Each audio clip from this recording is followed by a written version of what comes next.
everyone. Welcome back to Decoding Dragons, CouchSoup's Watching Now podcast. We're your hosts, Liza and Michelle, spilling the royalty and breaking down the fire for every episode. Michelle has read A Song of Ice and Fire and binged the show, and Liza has seen the show and read Fire and Blood. So when it comes to dragon lore in Game of Thrones, we got you covered. Yeah, so if you were with us last season, welcome back. And if you're a newcomer, we're talking about House of the Dragon, the big players in the dance, and of course, the dragons. So what we're going to do today is we're going to jump into what happened in the trailers that they released, because there were 2 of them. And we're also going to be recapping season 1 for you guys, just to go ahead and get us all caught up and ready for season 2. Okay, so we have funerals, we have assassinations, we have journeys to the wall, dragon seeds, and more to get into today. And we're very, very excited.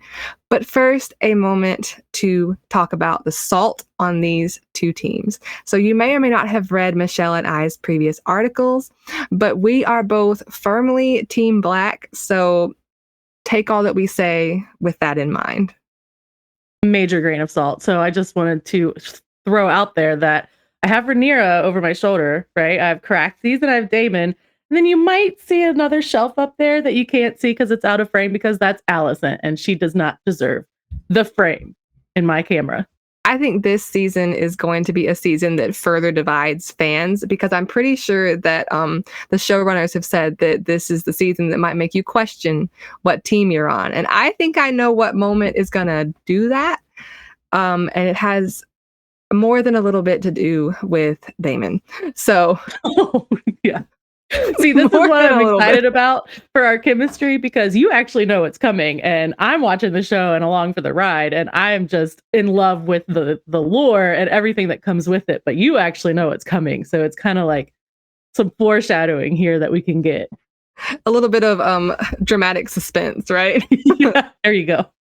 Yeah, so no, I am still 100% Team Black, because fans of the show may know, and readers of the books know, that Daenerys and Jon Snow actually come from Daemon and Rhaenyra's family line. And so for that reason, among a couple others, I am, gonna stay on Team Rhaenyra. Yeah, and actually that's a really good point, because there is the potential that we see where Drogon's mama came from also.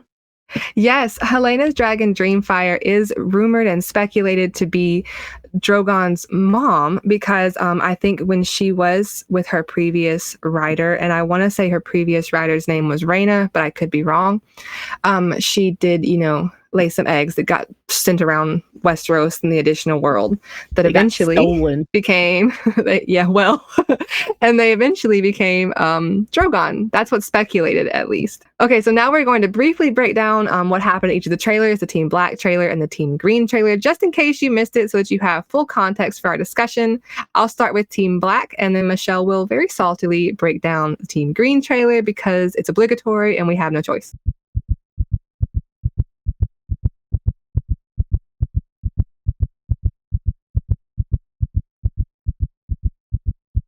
Big spoiler warning for everyone. We are breaking down the trailers and the lore behind them. So if you want to go in completely having no idea what's happening, come back to this after you have seen the trailers, and probably, I don't know, it's a lot of spoilers for the whole season.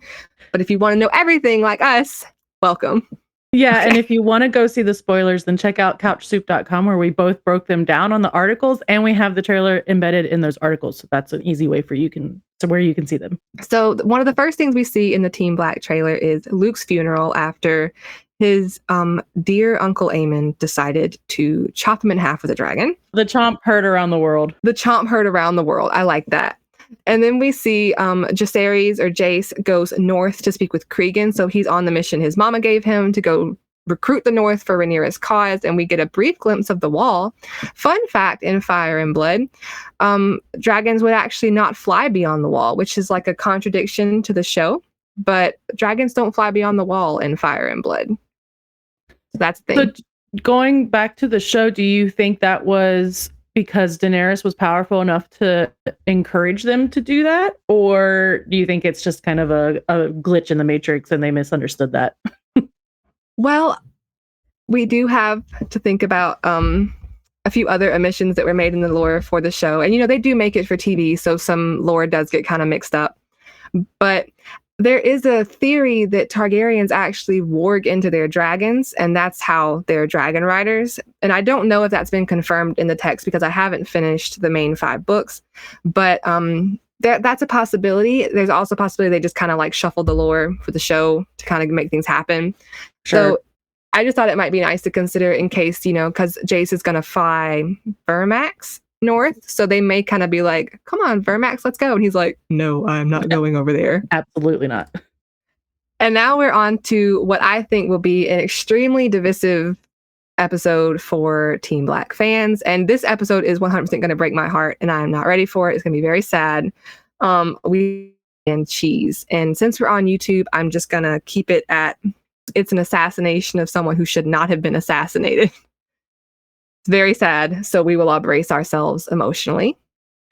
Yeah, actually, I do know that spoiler warning, which we will not say here, but yeah, that one's not going to be exciting. That's going to be a really rough episode to break down afterwards. We're just going to sit in silence, like in mourning. What? No, that I won't be upset if a whole bunch of Team Black is like, I don't know anymore. Mm-hmm. But, like I said, Daenerys comes from this family line. Daenerys is my girl. So it's going to be sad. We also have some new characters coming in the Sons of the Sea. So we have Adam and Alan Valerian, and we may not get both because they are twins, I think.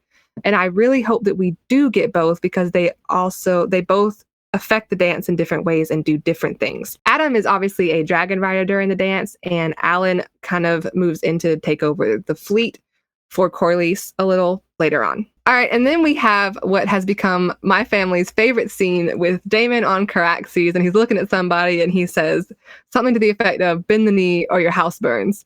And that is my theory is that is him taking Harrenhal, because he and Aemond like trade Harrenhal for a second. So I think that is him taking Harrenhal, which means we're going to meet several interesting characters, one of which I somewhat might kind of possibly wonder if is Melisandre, but I don't think she is. But we're going to meet some interesting characters. And we have more sad stuff, which is the duel of the Cargyle twins or Cargill twins and Eric and Eric, which, as Michelle just pointed out to me, A and E. Yeah. And you're going to have to forgive me, but I do not remember who is on which team. I want to say Eric with an E is Rhaenyra. I'll check. Yes, Eric with an E is Team Rhaenyra. So they actually duel. Speaking of Team Green, we have Rook's Rest, I think, to look forward to this season. And for those who have read Fire and Blood, Rook's Rest is going to break my heart. For those who have not read Fire and Blood, Rook's Rest is also going to break my heart. And that summarizes the Team Black trailer. Let me just say, I think HBO did a brilliant thing about releasing 2 trailers.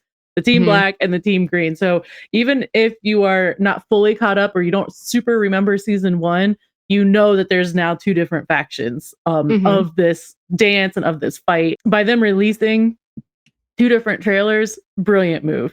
And as of the writing of my article, so that was maybe like 3 weeks ago, there were 18 million views on the articles. So good job, HBO. So in the Team Green trailer, it starts off with Alicent being freaking Alicent and mourning and talking about the mourning of her husband. So we do get some beautiful shots of the Red Keep. We got a really nice shot of the Dragon Pit, which is always really pretty. So those who have only seen Game of Thrones so far, by the time we get there, the Dragon Pit is pretty dilapidated. But now we get to see it like in its prime, and it's gorgeous and it's huge. We did see, quick spoiler, we did see Rhaena kind of, bust through the floor of it last season. So there's some repairs that need to happen. And so one thing that they're showing that Liza mentioned was most likely the funeral of Rhaenyra's son. But one thing that we see in the Team Green trailer is another funeral that we don't know whose it is. Liza knows who it is, but we can see that Alicent and Helena seem to be mourning. So we're not really sure what's going on there. But amongst the sadness of the mourning, we also have Otto Hightower, which is Alicent's father and also the Hand of the King, just meddling getting his meddling ass in everything. Telling Alicent how war is just gonna, be violent and we have to win it. And they think that just listen to me. They think that Team Black is literally just after revenge, right, of Luke's death. And that's not at all what it is. God, just makes me cringe. And then, of course, with the Team Green trailer, we have King Aegon II being escorted into the throne room, taking his seat with smug ass Joffrey look with the crown on his face. We do get a scene of potentially Rook's Rest, like Liza was just mentioning. We see Vhagar, top of the century Vhagar, coming through. He might be like the only viable threat to the Blacks.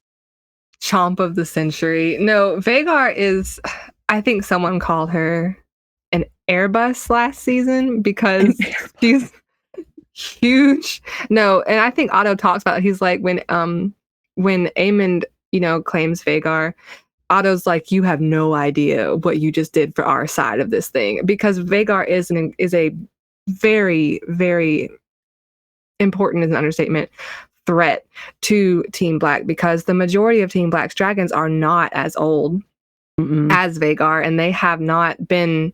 First of all, Vhagar has been in wars. Like, Vhagar was around for when Aegon conquered the 6 out of 7 kingdoms, right?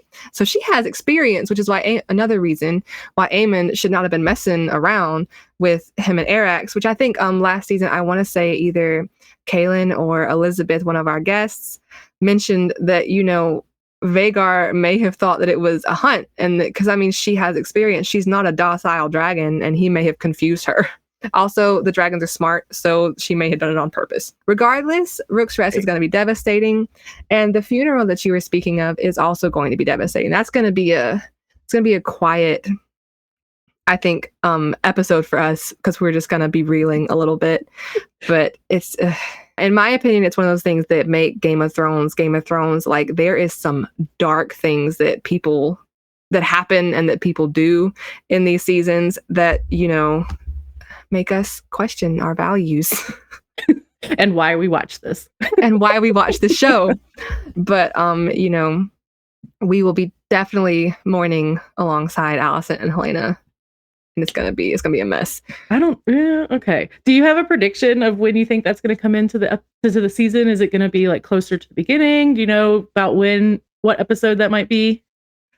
So if we have Luke's funeral in the first episode, my theory is that it's either going to be in the first episode or the second. I'm pretty sure that they're going to start with I can't, because my mic will catch the smack, but they're going to start I think they're going to start with something, and I'm prepared to cry. But I do think it's going to be either episode 1 or 2, because I think that with them fleshing out more of the lore from Fire and Blood and adding some stuff in to kind of make it real life instead of on paper, I do think that they will probably have to kind of move fast. So I think that it would be episode 1 or 2. In case anyone is worried or curious about our passion for this, I have full body chills just thinking about it. I can't freaking wait. It's going to be awful and devastating. And like Liza just said, I am questioning every moral that I have in my body, because this is going to be fantastic. No, I didn't know where you were going with that sentence, so I'm just over here smiling yeah, we're so excited for the show. No, it's going to be I'm going to frown. It's going to be so sad. This is going to be a rough season, because if my thoughts are correct, we're starting with something sad and we're going to end with something sad, and they're both going to hurt my feelings. So, but it's okay, because we're locked in and we're here for the season. Correct. We're here for Dragon. We did mention Dreamfire is potentially Drogon's mama, so we mentioned that earlier. But after we see King Aegon, or just Aegon, because I don't want to call him King, get seated on the throne, that actually wraps up the trailer for Team Green. We do get some awesome visuals of the Targaryen crest, but unfortunately it is bleeding in green, and it just doesn't. The Targaryen crest should not be green. Just to call back where the Hightowers get their green. If you remember from Game of Thrones, the original series, it's the Citadel that Samwise Gamgee, I'm just kidding, please, nobody kill me, Sam goes to learn how to be a maester. And so that is where the Hightowers originated from, I guess you can say, because now we're back in time technically. But their house color is green, which is where that's coming from. So I think I would like to jump into like your thoughts on the trailer as someone who's seen Game of Thrones and read the main 5, but haven't read Fire and Blood just yet. So you're kind of going in with some mystery. So I'm going to jump into some questions for you.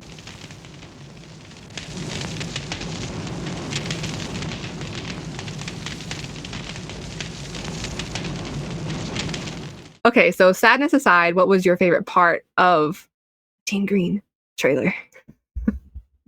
Since I have to pick one, it's obligatory. Actually, I can never get enough dragon.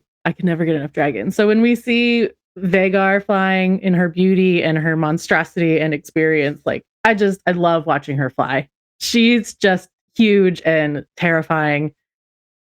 And this is going to be twisted. I do enjoy seeing Aemond fly on Vhagar because he actually looks intimidated and like he doesn't know what he's doing.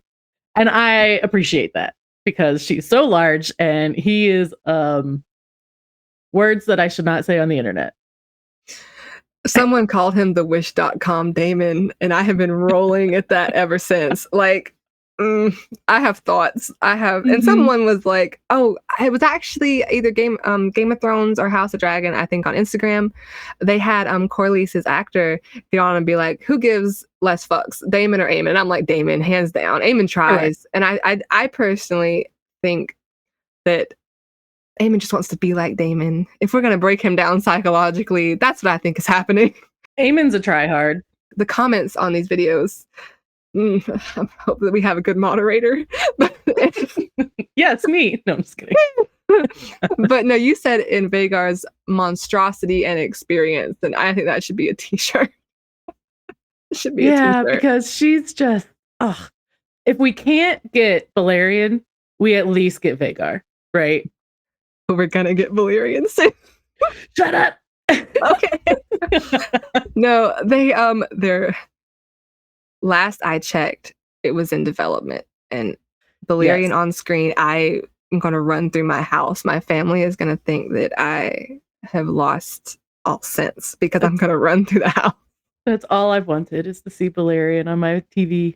I know. And more of just the skull.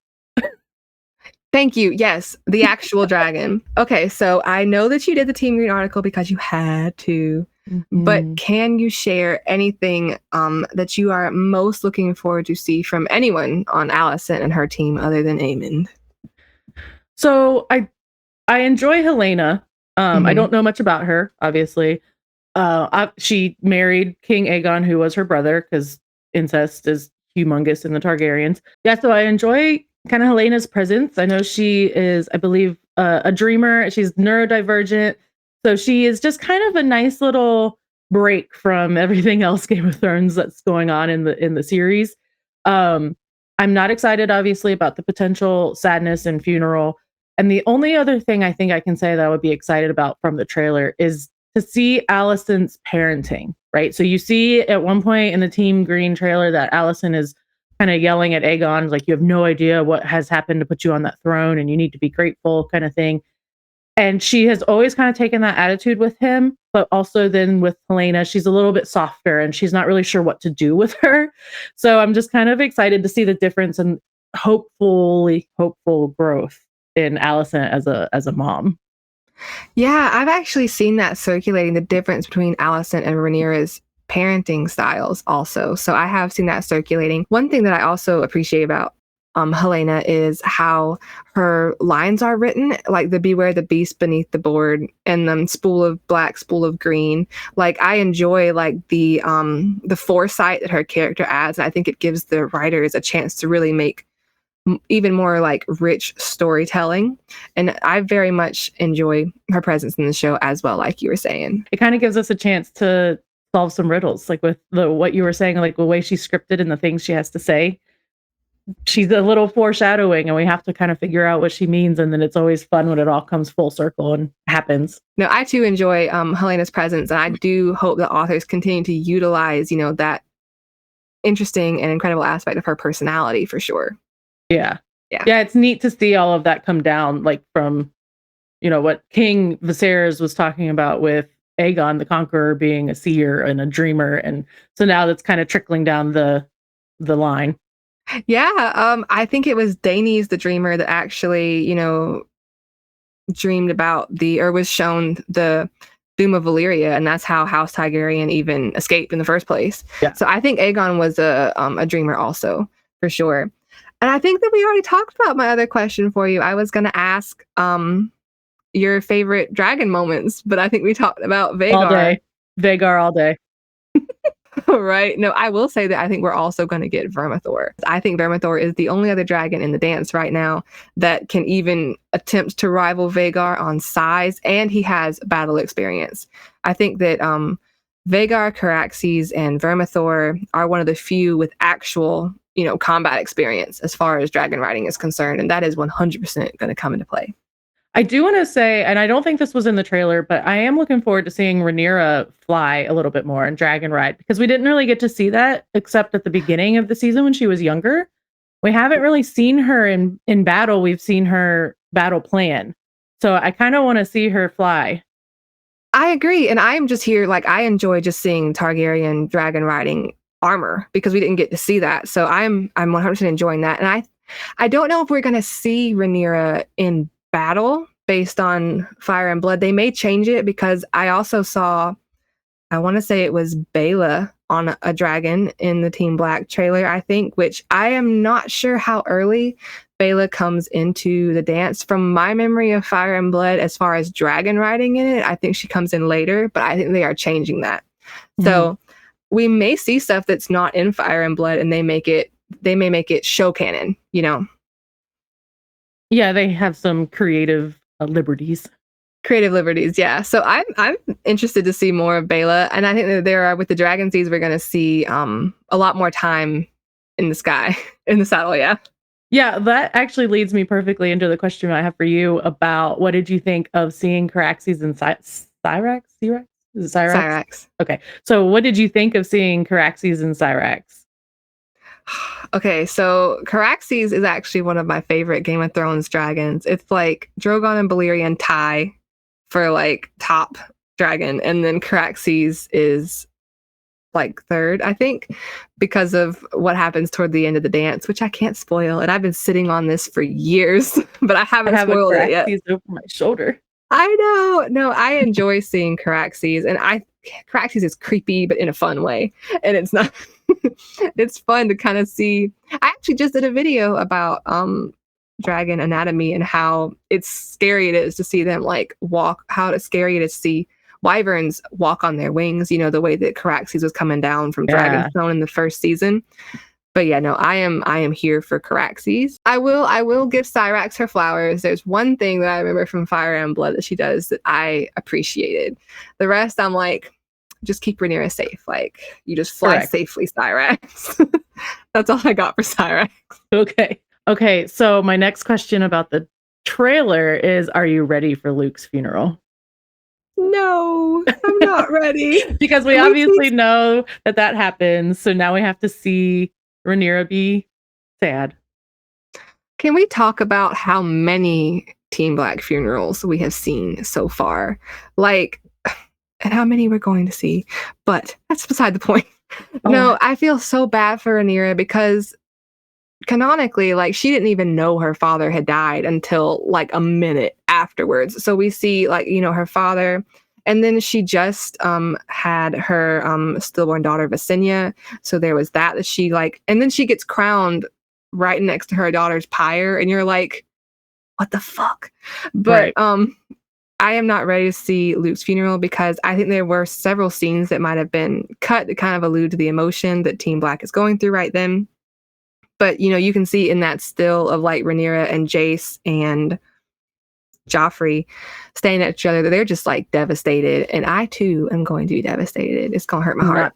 Not the same Joffrey, just right. I couldn't fix my face fast enough. That's perfect, because then that leads us into Jace's adventure that we left him with in season 1. So how excited are you to see the houses that we're a little more familiar with? So we do see, which you already mentioned, Cregan Stark. How excited are you about seeing these new houses that we're familiar with? No, I'm so excited to see House Stark from like 200 years before we see Ned Stark and Jon and Arya. But it's gonna be like so much fun to go back to Winterfell because I think Jace spends a good bit of time up there, and I don't know how Vermax is gonna do in the cold, but it is gonna be really nice to see um Winterfell again, and also to go to the Wall. So I think that would be a nice place to intersperse maybe a little bit more of the Song of Ice and Fire, because while Jace and Cregan are talking, if I remember correctly, that is the Pact of Ice and Fire that they make. So Interesting. and I think that's going to be really neat to kind of see more about the Song of Ice and Fire kind of slowly doing its thing throughout the show.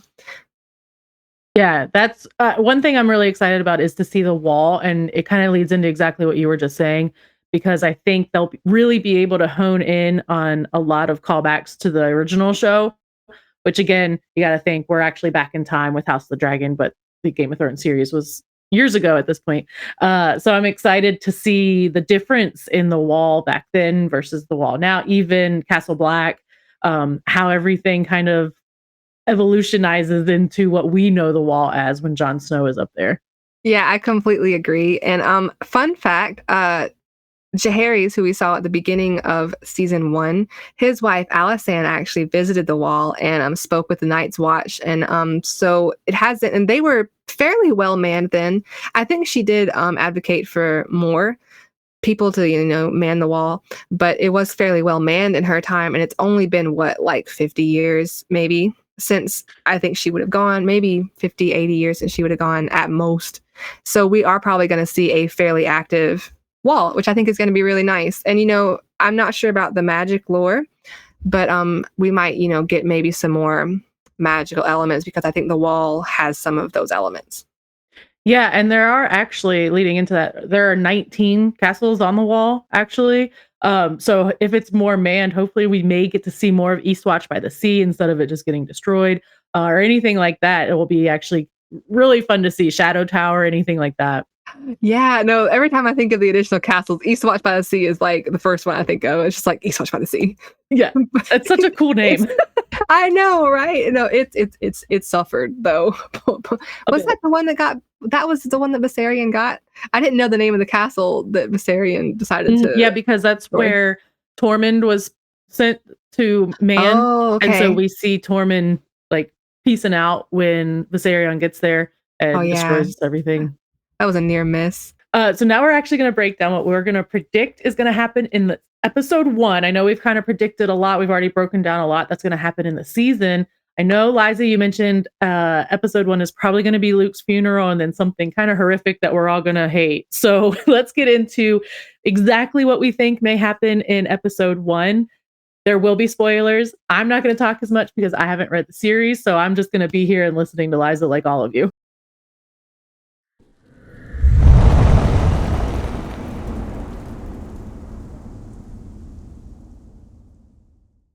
Okay, so first up, I do want to start with both a huge spoiler warning, because we're kind of getting into stuff that's actually going to happen in detail, and also a content warning, because we're going to be discussing, graphic violence and violence against children. So if you want to avoid that, we will see you in our next episode.